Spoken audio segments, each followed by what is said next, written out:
መኖሪያችሁ የዘላለም አምላካችሁ ነውን? አዎ ከአምላኬ ጋር ነው ምኖረው ትላላችሁ ስትሞቱ። ከማጋር መኖር ትናፍቃላችሁ ምእመናን? እውነት ይናፍቃችኋል? ይሄ እንጃ ልኖር እናፍቃለሁ እኮ ነው የሚለው። እውነት ምእመናን ይሄ ልብ አለ?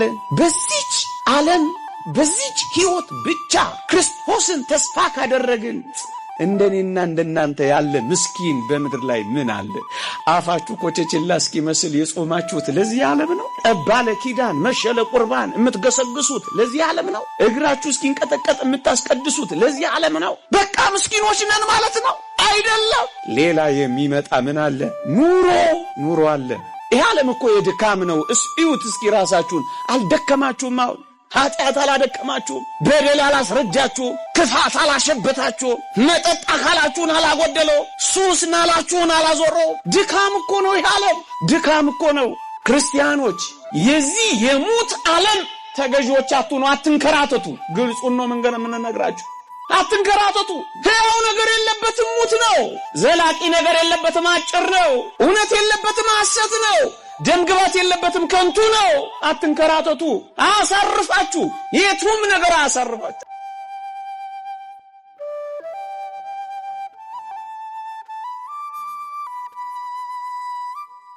መጽሐፍ ቅዱሳችን ላይ እንዲህ የሚል ቃል ተቀምጧል። ካልሞተ ሕያው አይሆንም የሚል ቃል ተቀምጧል። ቅዱስ ጳውሎስ ነው ቃሉን የተናገረው። ካልሞተ ሕያው አይሆንም ያለው ቅዱስ ጳውሎስ ስለ ትንሣኤ ሙታን ባስተማረበት አንቀጽ አንተ ሰነፍ የቆሮንጦስ ገበሬ፣ አንተ የምትዘራው ስንዴ ካልፈረሰ፣ አንተ የምትዘራው ስንዴ ካልሞተ ፍሬ ያፈራል እንዴ ይላቸዋል። አዎ የሚዘራ ዘር ፍሬ እንዲያፈራ ወገኖቼ መሞት አለበት፣ መፍረስ አለበት፣ መበስበስ አለበት። ከዚያ በኋላ ነው ፍሬ የሚያፈራው። ከዚያ በኋላ ነው ዘለላ የሚይዘው። ልክ እንደዚሁ ሰውም ከሞተ ነው የሚነሳው፣ ከፈረሰ ነው የሚሰራው፣ ከተዋረደ ነው የሚከብረው። አያችሁ፣ ካልሞት ስለማንነሳ ነው ወገኖቼ በሐዲስ ኪዳን እኔና እናንተ የምንሞተው። ለምንድነው ስለ ሞት ስታስቡ የምትፈሩት?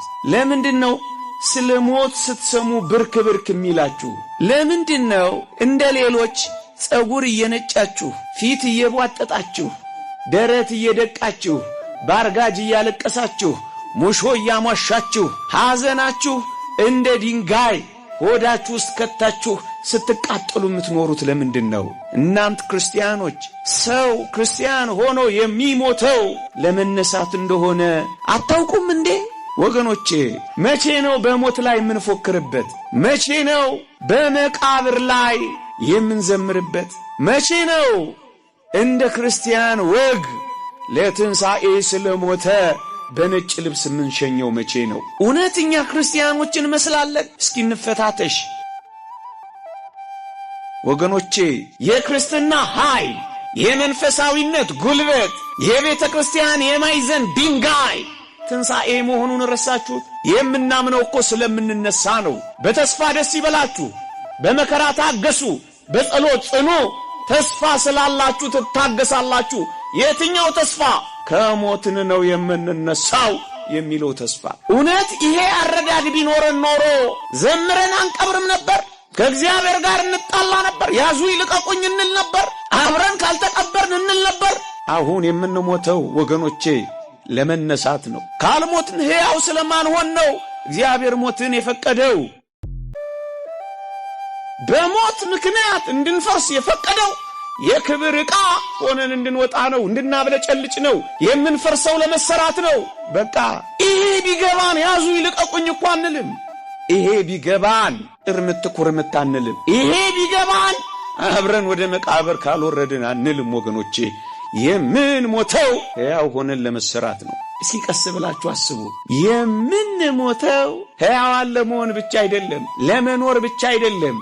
የምንኖረው ከጌታችን ጋር ነው። ከማን ጋር? ከጌታችን ጋር ለመኖር ነው። አጠገቡ ለመኖር ነው። ተድላ ደስታ የሚሆነውን የተወደደ የፊቱን መልክ እያየን ለመኖር ነው።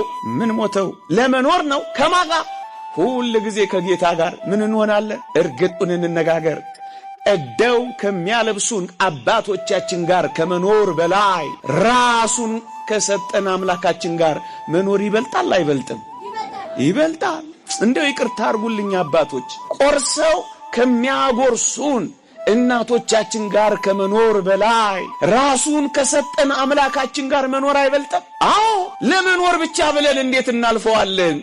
የምንኖረው ደግሞ ከሞተልን አምላክ ጋር ነው። ለኛ ሕያውነት እሱ ከሞተልን አምላክ ጋር፣ ለኛ መነሳት እሱ ከተቀበረልን አምላክ ጋር፣ ለኛ መቆም እሱ ከወደቀልን አምላክ ጋር፣ ለኛ ወደ ላይ መውጣት ወደ ታች ከወረደልን አምላክ ጋር ለዘላለም መኖር ምን ቃላት ይገልጸዋል ወገኖቼ? ምእመናን፣ መኖሪያችሁ የዘላለም አምላካችሁ ነውን? አዎ፣ ከአምላኬ ጋር ነው የምኖረው ትላላችሁ ስትሞቱ።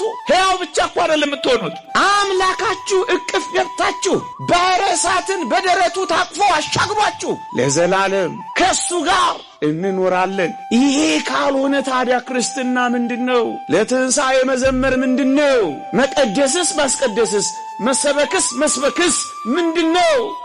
ለዘላለም ከሱ ጋር ነው የምኖረው ማለት ብቻ ነው።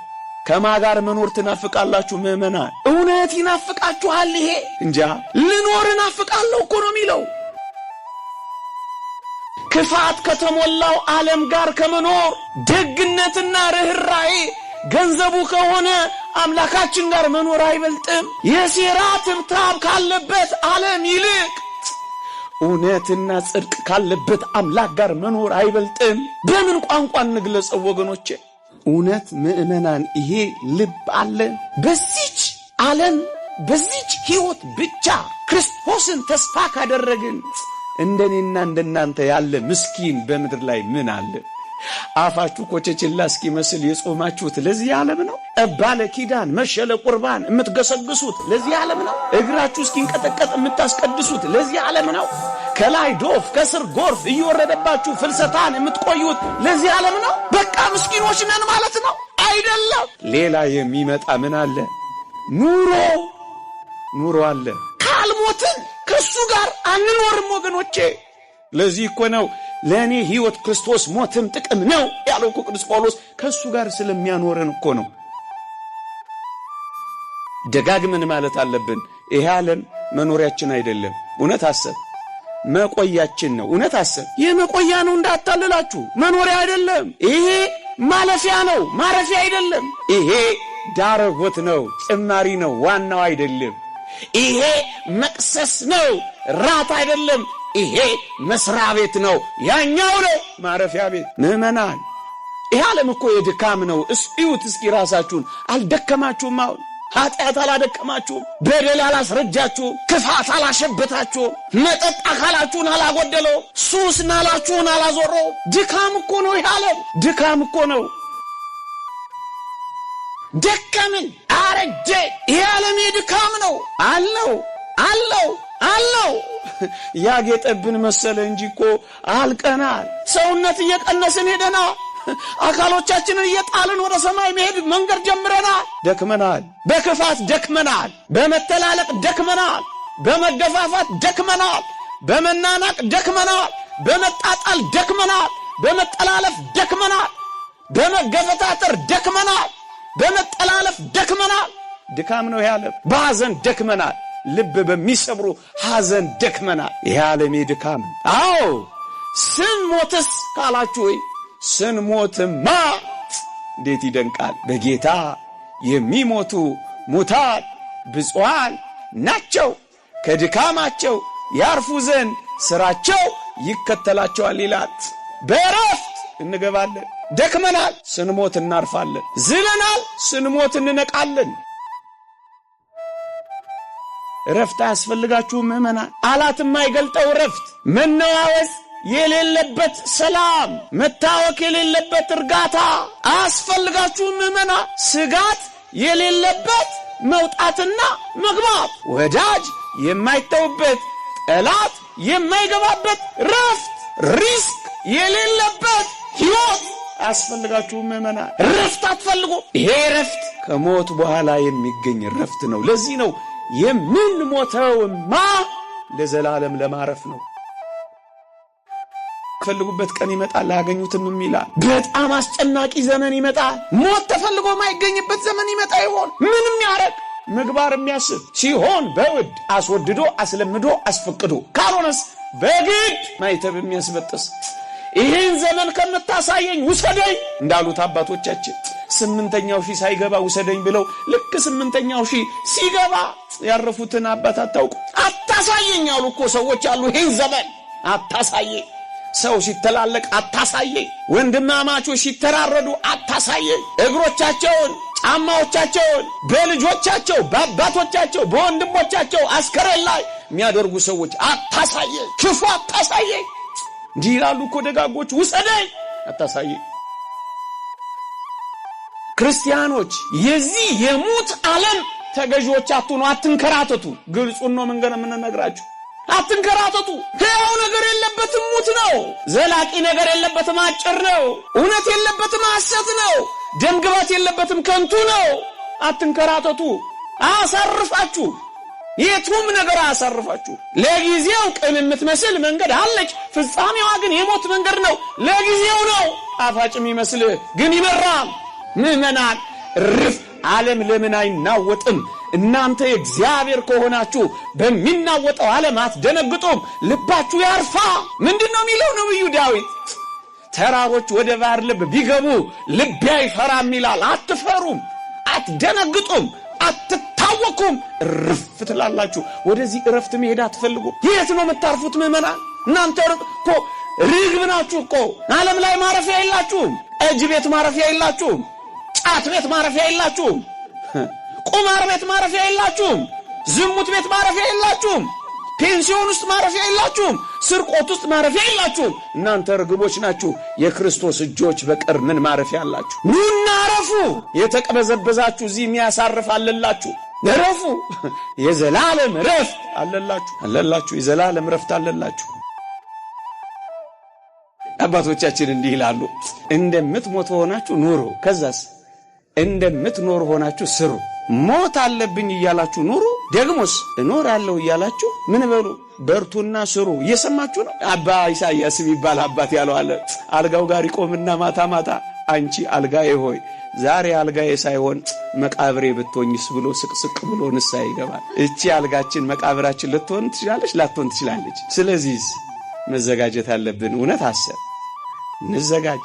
30 ዓመት ይኖራችሁ 3 ቀን የተሰጣችሁ፣ 60 ዓመት የኖራችሁ 300 ቀን የተሰጣችሁ 30 ደቂቃ አይደለም ይሄን ያህል ዘመን የተቸራችሁ የታል ንስሐችሁ? በዘላለም ሕይወት የኋለኛው ሞት እንዳገኛችሁ ከፈለጋችሁ ይሄኛውን የኃጢአት ሞት ዛሬ ድል ነሱት።